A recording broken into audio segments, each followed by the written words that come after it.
How we doing, folks? Hey, Jeff Herrick coming to you from Green Industrial here in Belgium, Wisconsin. We just landed a small little Kohler here, an 80 kW 3-phase unit.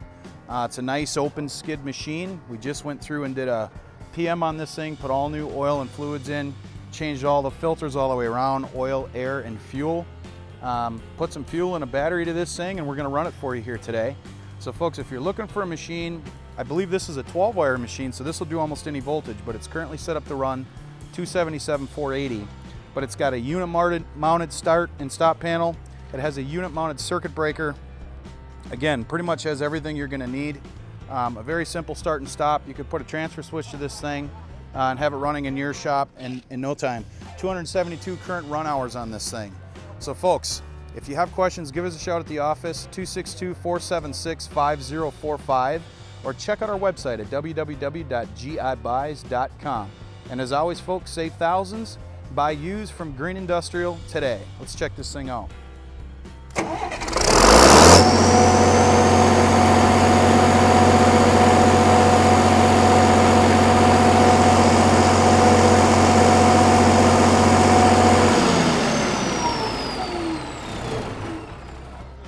Once again, folks, if you're looking to save some cash, give us a shout here in Belgium, Wisconsin at Green Industrial. Thanks for watching our YouTube channel.